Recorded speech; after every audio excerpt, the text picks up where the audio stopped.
समाप्त होने की तिथि की घोषणा है, क्योंकि इस बार बिहार जाति, धर्म, नाली गली, मोदी, नीतीश, लालू, प्रशांत किशोर के लिए नहीं, अपने अपने बच्चों के लिए वोट करेगा, अपने बच्चों के पढ़ाई और रोजगार के लिए वोट करेगा, बिहार में बदलाव के लिए वोट पड़ेगा और उस शुरुआत के लिए वोट पड़ेगा जिस सपने को लेकर हम लोग यहाँ आए हैं कि आने वाले 10 साल में इस देश के 10 अग्रणी राज्यों में बिहार को शामिल कराएं।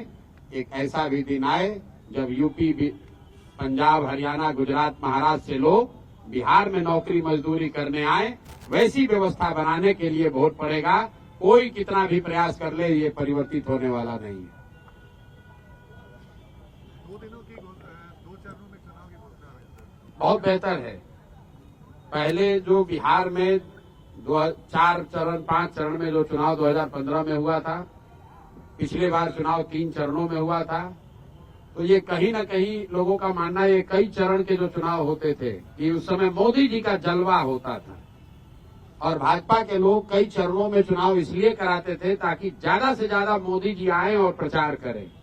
ये ऐसी सोच रही है उनकी। मैं भी उस दल के साथ काम मैंने किया है और हम लोग जानते हैं, इसीलिए ऐसे 8-8, 9-9 चरण में चुनाव कराए जाते थे कि ज्यादा से ज्यादा मोदी जी की सभाएं हो सके। अब कहीं न कहीं भाजपा ने भी मान लिया है कि भैया मोदी जी कितना भी सभा कर ले, उससे परिणाम बदलने वाला नहीं है। इससे अच्छा है भैया 2 ही चरण में कराकर खत्म करो। बिहार की जनता ने बदलाव का मन बना लिया है। ना नीतीश जी प्रचार कर सकते हैं, ना मोदी जी के आने से कुछ होने वाला है। बिहार में जिसको प्रचार करना था, लोगों ने 2 साल 3 साल कर लिया, सुन लिया। अब अंतिम 1 महीने का प्रचार प्रसार का समय है। लोग एक बार उम्मीदवारों को देखेंगे और सही लोगों का चुनाव करेंगे। जनसुराज ही एकमात्र ऐसा दल है जो कह रहा है कैमरे पर कि मेरे भाई एक बार संकल्प लो, अपने बच्चों के लिए वोट दो, सही लोगों को जिता कर लाओ। अगर जनसुराज से भी गलत आदमी खड़ा हो जाए उसको भी हराओ। हर हालत में इस बार बिहार के लोगों को संकल्प लेना है कि अच्छा आदमी ही जीतना चाहिए। जनसुराज जीते या न जीते, भाजपा जीते या न जीते, मोदी, प्रशांत किशोर, नीतीश, लालू जीते या न जीते, बिहार जीतना चाहिए, बिहार के बच्चे जीतने चाहिए। इसलिए कोई गलत आदमी को वोट मत दो।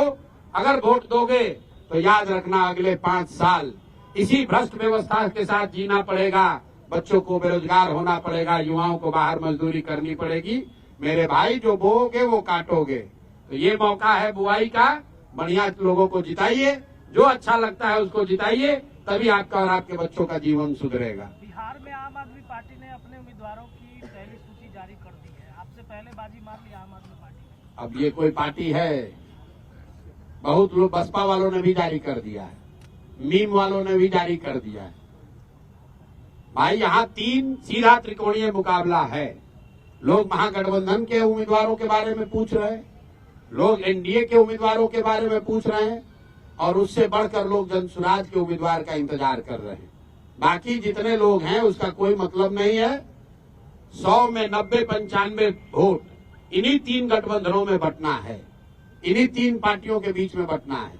तो लोगों को चुनाव करना है, लोगों ने तय कर लिया बदलाव करना है। तो भैया भाजपा एनडीए तो गई, अब उनको चुनना है कि या तो 15 साल की जंगल राज की व्यवस्था को वापस लाना है, आकि नई व्यवस्था जनसुराज को बनाना है। निर्णय जनता को करना है। इस चुनाव को प्रशांत किशोर कितना चुनौतीपूर्ण मानते हैं? प्रशांत किशोर सारे चुनाव को चुनौतीपूर्ण मानते हैं। पढ़ाई, परीक्षा, चुनाव, युद्ध, ये इसको कम चुनौतीपूर्ण मानने वाले लोगों की हमेशा हार होती है।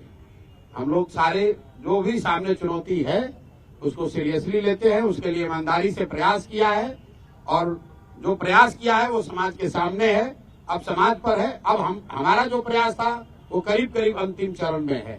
जनसुराज का प्रयास अंतिम चरण में है। अब प्रयास के ऊपर विचार करके वोट देने का काम बिहार की जनता को करना है। जीत हार प्रशांत किशोर की नहीं होनी है, जीत हार जनसुराज की नहीं होनी है। जीत हार बिहार के लोगों की सोच की होनी है कि आप अगर अच्छे लोगों के साथ खड़े हैं कि आप गलत भ्रष्टाचारियों, लुटेरों के साथ रहना चाहते हैं, बिहार की जनता को तय करना है। प्रत्याशियों के नाम का ऐलान कीजिएगा, वैसे ही आपकी पार्टी में भगदड़ मचेगी। भाई ऐसा है, विरोधी पिछले 3 साल से कुछ न कुछ कहे ही जा रहे हैं। अरे देखिए कितना दिन पैदल चलेंगे तो इनके साथ कोई नहीं आएगा। लोग आने लगा तो कहा अच्छा अभी आ रहा है, दल नहीं बनेगा।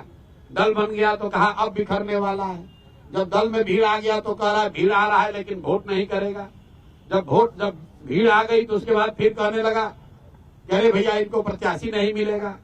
जब उनकी आशा अपेक्षा से ज्यादा प्रत्याशियों की भीड़ लग गई तो कहता इतना ज्यादा प्रत्याशी है कि अब विस्फोट हो जाएगा। एक भी आदमी कहीं छोड़कर नहीं जाएगा, आप चिंता मत कीजिए। अच्छा, कई लोग जन स्वराज की जब भी चर्चा कर रहे हैं तो इस तौर पे कर रहे हैं कि जन स्वराज जो है वो नुकसान पहुंचाएगा। किसी खासतौर से पहले महागठबंधन की चर्चा हो रही थी, अब ज्यादा चर्चा इस बात की हो रही है कि एनडीए को नुकसान पहुंचाएगा। तो वाकई किसको नुकसान पहुंचाएगा? दोनों को नुकसान पहुंचाएगा। कितना नुकसान? गणित आप समझ लीजिए। पिछली बार दोनों गठबंधन को मिलाकर 72% वोट पड़ा है। तो जितने आप लोग पत्रकार अनुभवी लोग हैं जो ये कह रहे हैं कि जगह नहीं है, तीसरे का विकल्प का जगह कहाँ है, तो आप समझिए कि पहले तो भाई दोनों गठबंधन को मिलाकर 72% वोट पड़ा है। मतलब 28% लोगों ने तो पहले से ही इनको नकारा हुआ है। तो उस 28% का एक बड़ा वर्ग जो है वो जनसुराज को वोट करेगा। और दूसरा मेरा जो सबसे बड़ा आलोचक है, आपकी गणना को ही मान ले कि भैया दोनों का वोट थोड़ा थोड़ा काटेगा। मान लीजिए आपका जो भी गणना, हमारे पास तो थर्मामीटर है नहीं कि बता दे किसका कटेगा कितना, लेकिन इतना तो सब मान रहे हैं कि दोनों का कुछ न कुछ नुकसान होगा, किसी का ज्यादा थोड़ा किसी का कम। अगर दोनों दल का 10-10% भी नुकसान हुआ तो उसमें जोड़ दो भैया 28% और 10-10% दोनों का काट दीजिए, कहानी खत्म। आपको लग रहा है कि भैया ये अरे ये कैसे होगा, हमको दिख रहा है कि इससे आसान तो कुछ है ही नहीं। आप लोग कह रहे हैं भैया इनका MY समीकरण है, और आप यही कह रहे हैं कि ना भैया 10 में एगो दूगो तो MY समीकरण वाले लोग भी आपको वोट दे रहे हैं। दूगो तीनगो मुसलमान यादव भी तो जनसुराज को वोट दे रहा है। तो भैया अगर दूगो तीनगो मुसलमान और यादव वोट दे रहा है तो 10% वोट उनका गया। आप कह रहे हैं एनडीए का ज्यादा कट रहा है, तो 10% से ज्यादा उनका जोड़ दीजिए।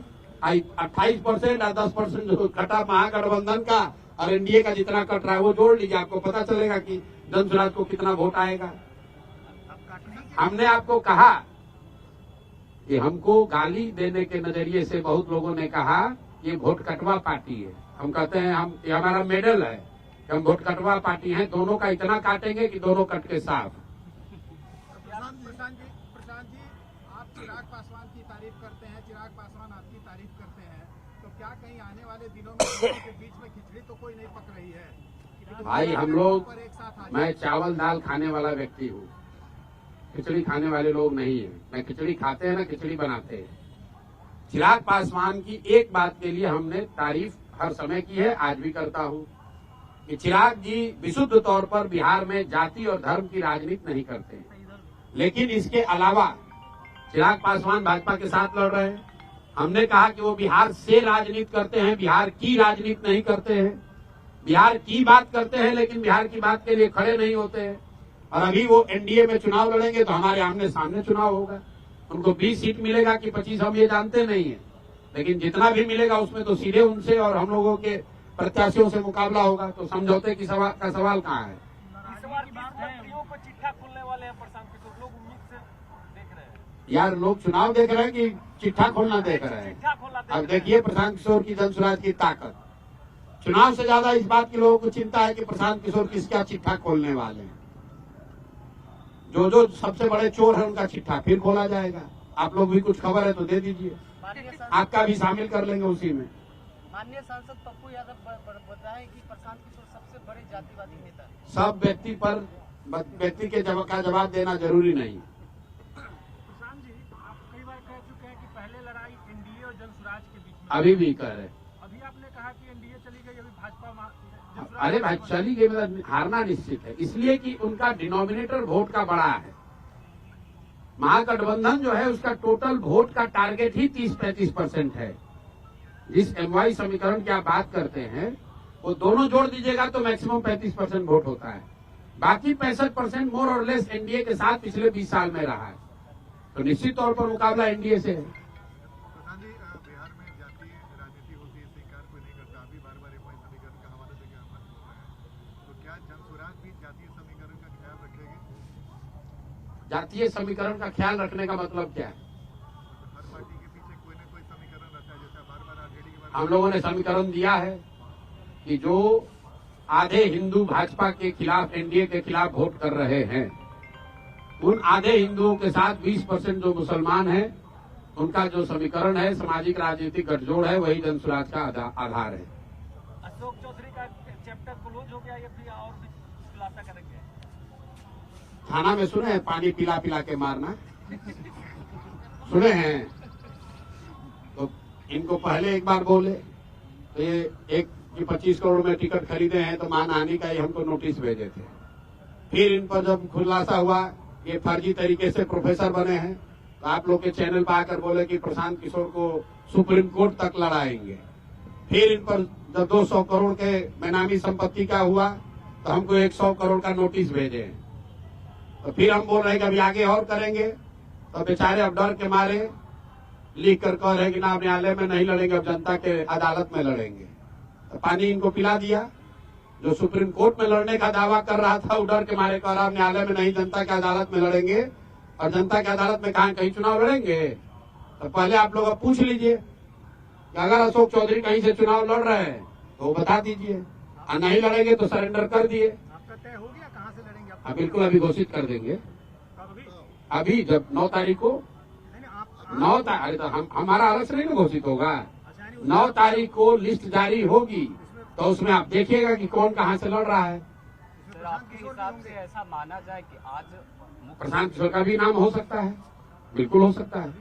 मुख्यमंत्री ने आज पटना मेट्रो का उद्घाटन किया, आज उनका ये लास्ट उद्घाटन होगा? लास्ट उद्घाटन है नवंबर में, 9 दिसंबर तक। अगला हमने बहुत दिन पहले बोला है, इस बार जब मकर संक्रांति के दिन बोला था कि ये लास्ट दही चूड़ा आप खा रहे हैं, एक अन्य मार्ग पर आगे खाने को नहीं मिलेगा। मेट्रो स्टेशन अच्छी तरीके से लिख लीजिए इस बात को, अगला दही चूड़ा नीतीश कुमार एक अन्य मार्ग पर नहीं खाएंगे। अगर खाएंगे तो आप आकर हमसे पूछ लीजिएगा। प्रशांत किशोर एक अन्य मार्ग पर नहीं खड़ा खाएंगे क्या? एक जमाने में जब लालू जी यादव बोलते थे तो पूरा देश सुनता था। आज प्रशांत किशोर बोलते हैं तो पूरा देश सुनता है। नहीं तो वोट भी मिलता था उनको, आपको भी पूरा देश सुन रहा है, देख रहा है, आपको भी उसी हिसाब से वोट मिलेगा। देखिए लालू जी क्या बोलते थे, क्या सुनता था, कौन सुनता था, ये मैं नहीं जानता हूँ। मैं ये जान रहा हूँ कि जो जनसुराज कह रहा है, जो प्रशांत किशोर कह रहे हैं, वो लोग इसलिए सुन रहे हैं कि लोगों की जिंदगी से जुड़ी हुई बात हम लोग कह रहे हैं। हम लोग जाति धर्म की बात नहीं कर रहे हैं। आप लोग यहाँ पत्रकार हैं, आपने कोई बिहार का चुनाव देखा जहाँ पर इतनी सरकारी घोषणा हुई हो चुनाव के पहले? सरकार ने तिजोरी खोल दिया, हर आदमी को एक तरह से सरकारी तरीके से घूस देने का कोशिश किया है। प्रशांत किशोर 1 साल से कह रहे हैं भैया चुनाव आएगा, नेता और सरकार पैसा देगी, 500, 1000, 2000, 5000 रुपए जो पैसा दे पैसा ले लो, लेकिन इससे संतुष्ट नहीं होना। अपने बच्चों के लिए रोजगार, पढ़ाई मिले उसका जुगाड़ कर लेना मेरे भाई। 10,000 रुपया दिया है, 1 महीना में खत्म हो जाएगा, लेकिन बच्चे को रोजगार मिलेगा, जीवन सुधर जाएगा। तो नीतीश कुमार की जो सरकार है ये जनता से 5 बरस लूटा है और उसी लूट के पैसे से 2000, 4000 रुपया दे के फिर वोट खरीदने की कोशिश कर रहे हैं। कहीं कोई माहौल नहीं है। लाखों करोड़ रुपया सरकार ने बांट दिया, फिर इतना होने के बाद तो हर जगह नीतीश होना चाहिए था। कोई कहीं चर्चा नहीं है, सिर्फ और सिर्फ एक ही बात अभी लेकर बैठे हुए हैं कि जातीय समीकरण है, लालू जी के डर से हमको वोट पड़ जाएगा। इसके अलावा कहने के लिए कुछ नहीं है उनके पास। प्रचार भी नहीं करने को तैयार है। 2 चरण में चुनाव हो रहा है। यही भाजपा वाले 2015 में 5 चरण का चुनाव कराए थे, 1.5 महीना चुनाव चला था।